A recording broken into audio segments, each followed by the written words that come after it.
నేను బలంగా కర్మ సిద్ధాంతాన్ని నమ్ముతున్నా. నేను మళ్ళీ చెప్తున్నా, ఇవాళ మీరు నన్ను ఒంటరి చేసి ఏదో చేయాలని అనుకోవచ్చు, నా మీద ఇటువంటి వ్యాఖ్యలు చేపించి శునకానందం పొందొచ్చు టెంపరీగా, కానీ దేవుడు అనేవాడు ఉన్నాడు. ఖచ్చితంగా అది మీకు తిరిగి కొట్టే సమయం వస్తుంది. ఒకటి. రెండు ఒక లిల్లీపుట్ నాయకుడు నల్గొండలో బీఆర్ఎస్ పార్టీని నాశనం చేసిన ఒక లిల్లీపుట్ నాయకుడు ఆమెవరు ఈమెవరు అని మా గురించి మాట్లాడుతూ ఉన్నారంటే మరి ఆయనకు ప్రోత్సాహం ఇస్తున్నది ఎవరో కూడా ప్రజలు ఆలోచించుకోవాలి. ఇవాళ నల్గొండ జిల్లాలో ఒక సీటు కూడా రాలే. ఆయన సీటు సాగు తప్పి కన్నులొట్టవైన చందంగా చివరి నిమిషంలో అనుకోకుండా గెలిచినటువంటి సీటు. ఎన్నడూ ప్రజా ఉద్యమాలు చేయలే. కేసీఆర్ గారు లేకపోతే మరి నువ్వెవరు? అది కూడా ఆలోచించుకోవాలి కదా. కేసీఆర్ గారు లేకపోతే బీఆర్ఎస్ పార్టీలో ఉన్న ఏ నాయకుడైనా ఎవరు? ప్రజలకు మనందరినీ పరిచయం చేసింది కేసీఆర్ గారే కదా. మనలో మనం కన్ఫ్యూజన్ ఉన్నప్పుడు ఇష్టం వచ్చినట్టు మాట్లాడుకోవచ్చా? ఈ లిల్లీపుట్ నాయకుడు మాట్లాడంగానే ఇంకో చిన్న పిల్లగాడు నిన్నగాక మొన్న మా పార్టీలోకి వచ్చిన వాళ్ళు కూడా ఎటుపడతట్టు మాట్లాడు. అసలు ఎవరు మీరు? మీకు తెలంగాణ ఉద్యమంతో సంబంధం ఏంది? బీఆర్ఎస్ అధికారంలోకి వచ్చినాక బీఆర్ఎస్లోకి వచ్చి పదవులు పొంది ఉల్టా నా మీదనే మాట్లాడతారా మీరు? మేము ఉద్యమం చేసిందే మీ మీద కదా. చిన్న పిల్లగానిలా ఉండు బాబు. నువ్వు పెద్దవాళ్ళ విషయాల్లో తలదూర్చకు, తెలియని విషయాల్లో అసలే తలదూర్చకు. నీ వెనకాల చాలామంది ఉన్నారు అని అనుకుంటున్నావేమో. వాళ్ళ సంగతి కూడా ప్రజలకు వస్తుంది, తెలుస్తుంది. ఎప్పుడో ఒకసారి అన్నీ బయటపడతాయి. ఒక ఆవేదనతో చెప్తున్నా, నేను ఉట్టిగా చెప్తలేను. రాజకీయం చేయొచ్చు, కానీ ఇంత నీచంగా ఒక ఇంటి ఆడబిడ్డ మీద ఇటువంటి మాటలు మీరే అనిపించి స్పందించకుండా ఉంటారా? తెలంగాణ ప్రజలు ఊరుకోరు. నేను చెప్తున్నా. ఇవాళ కొత్తగా కవిత గారు మాట్లాడిన మాటల్లో కొత్త విషయాలు ఏం నాకు కనపడలేదు. కేసీఆర్కి బద్ధ శత్రువులుగా వ్యవహరిస్తున్న వాళ్ళు, కేసీఆర్ క్యారెక్టర్ను అసాసినేట్ చేయాలని చెప్పి దశాబ్దాలుగా ప్రయత్నం చేస్తున్న వాళ్ళు, బీఆర్ఎస్ను ఖతం చేయాలని చెప్పి ఆలోచిస్తున్న వాళ్ళు, ప్రయత్నం చేస్తున్న వాళ్ళు, దాంట్లో ముందరగా ఉన్న రేవంత్ రెడ్డి, రాధాకృష్ణలు నా గురించి ఏం మాట్లాడినరో, ఏం రాసినరో గవే మాటల్ని మళ్ళీ వెళ్ళవేసే ప్రయత్నం చేసినందుకు ఆమెకు నా సానుభూతిని తెలియజేస్తా ఉన్నా. అంటే కవిత వెనకాల రేవంత్ రెడ్డి ఉన్నారంటున్నా. ఆమె నేనేమంటున్నా, వారు ఉపయోగించిన పదాలలో ఈ మధ్యకాలంలో ఆ పదాలను ఉపయోగించింది మొదటగా రేవంత్ రెడ్డి, తర్వాత రాధాకృష్ణలు.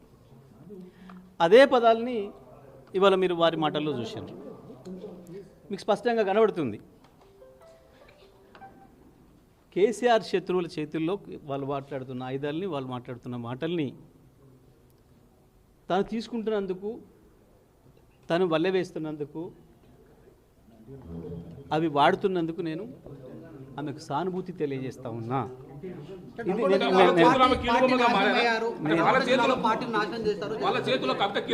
నేనేమంటున్నా, ఓకే, నల్లగొండ జిల్లాకు సంబంధించి 25 సంవత్సరాల కాలంలో జరిగిన ఉద్యమాలన్నిటికీ, వచ్చిన విజయాలన్నిటికీ నాదే బాధ్యత, నేనే కారకుణ్ణి అని కనుక వారు భావిస్తే ఈసారి జరిగిన ఓటమికి కూడా నేనే బాధ్యత వహిస్తా. నాకేం భయం లేదు. తప్పకుండా గెలుపు మాత్రమే నాది, ఓటమి నాది కాదని పారిపోయేవాడిని కాదు. నేను గెలుపుకు నేనే బాధ్యుని అయినప్పుడు ఓటమి కూడా నేనే బాధ్యుని, ఓటమికి నేనే బాధ్యుని అయినప్పుడు గెలుపు కూడా నేనే బాధ్యుని.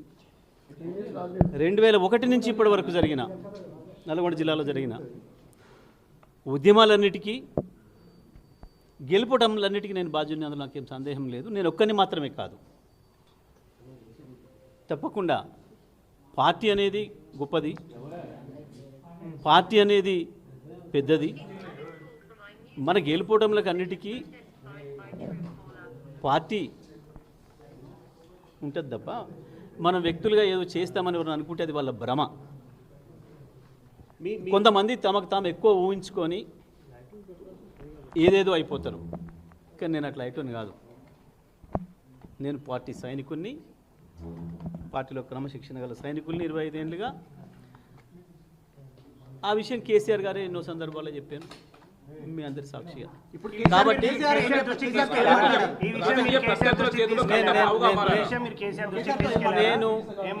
నేను కేసీఆర్ గారిని ఈ మధ్యకాలంలో దాదాపు ఒక 50 సార్లు కలిసిన, 15-20 రోజులు పూర్తి కాలం గడిపిన. ఏ ఒక్క క్షణం కూడా మా మధ్యన ఈ చర్చ రాలి, ఈ ప్రస్తావన రాలి. నేను అదే విషయాన్ని మీడియా మిత్రులు అడిగినప్పుడు చెప్పిన, ఒక సెకండ్ కూడా మా మధ్యన ఈ చర్చలు రాలేదు. అందుకే మీరు ఆమె గురించి ఏమడిగినా అది వృధా తప్ప ఇంకోటి కాదు. నిమిషం సమయం కూడా మేము దాని గురించి కేటాయించలేదు. నిమిషం సమయం కూడా వృధా అనే మాటే చెప్పిన తప్ప నేను ఇంకోటి చెప్పలే. కేసీఆర్ దగ్గర నేను ఏం మాట్లాడిను అది రాలేదు కాబట్టి చెప్పిన. నేను దాంట్లో ఏం పెద్ద ఆశ్చర్యమేం లేదు, దాంట్లో మాట్లాడకూడదు ఏం లేదు, లేకపోతే అన్పార్లమెంటరీ లేదు, ఇంకొకటి లేదు. కేసీఆర్ గారి గురించి కేసీఆర్ దగ్గర మేమేం మాట్లాడినాం అదే చెప్పినాం. బనకచెర్ల గురించి మాట్లాడినాం, కాళేశ్వరం నీళ్ళ గురించి మాట్లాడినాం, ఎరువుల గురించి మాట్లాడినాం, దెబ్బతింటున్న వ్యవసాయ రంగం గురించి మాట్లాడినాం, ఎట్లా కాపాడుకోవాలి నీళ్లను, గోదావరిని, బనకచెర్ల విషయంలో ఎట్లా ముందుకు పోవాలి, ఏ రకంగా దాన్ని ఆపాలి, ప్రజా ఉద్యమాల పట్ల ఎట్లా నిర్మాణం చేయాలి, కోర్టుల ద్వారా ఎట్లా ఆపాలి, గీ తపన తప్ప మాకు గీ ప్రయత్నం తప్ప కేసీఆర్ గారి దగ్గర ఇంకా ఏ చర్చ రాలేదు. కాబట్టి నేను ఎక్కడన్నా ఒక 2 సందర్భాల్లో విలేకరుల మిత్రులు అడిగినప్పుడు అదే మాట చెప్పిన. నేను ఒక్కసారి మాట్లాడినా, 100 సార్లు మాట్లాడినా, మీరు 1000 సార్లు ప్రశ్న వేసినా నా సమాధానం ఒక్కటే. కేసీఆర్ గారిని నేను ఇప్పట్లో కలిసిన సందర్భాలలో ఏ ఒక్క రోజు కూడా మాకు వ్యవసాయ రంగానికి సంబంధించి, గోదావరి జలాలకు సంబంధించి, బనకచెర్లకు సంబంధించి, కాళేశ్వరం జలాలను నీళ్ళ పొలాలకు ఇచ్చే సంబంధం గురించి, రైతుల సమస్యలు, ప్రధానంగా ఈ మధ్యకాలంలో రైతులు ఎదుర్కొంటున్న ఎరువుల సమస్య గురించి గివి తప్ప రాజకీయ విషయాలు మాట్లాడలేదు. కేసీఆర్ లేకపోతే కవిత లేరని చెప్పి మీరు చేసిన కామెంట్స్ వలన ఇంత జరిగింది అంటున్నారు. కేసీఆర్ లేకపోతే ఎవరూ లేము, అందులో సందేహమే ఉంది, దాంట్లో పెద్ద ఆశ్చర్యమేముంది, దాంట్లో పెద్ద పొరపాటు పదం ఏం లేదు కదా. సూర్యాపేటలో మీ గెలుపు కూడా చావు తప్పి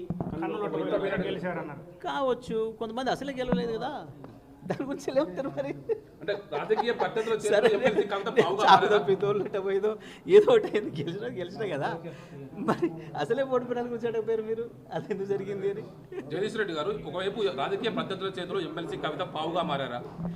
నేనేమంటున్నా, నేను చాలా క్లియర్గా చెప్పిన, నా ట్వీట్లోనే చెప్పిన, వాస్తవానికి మీకు ఈ శ్రమ లేకుండా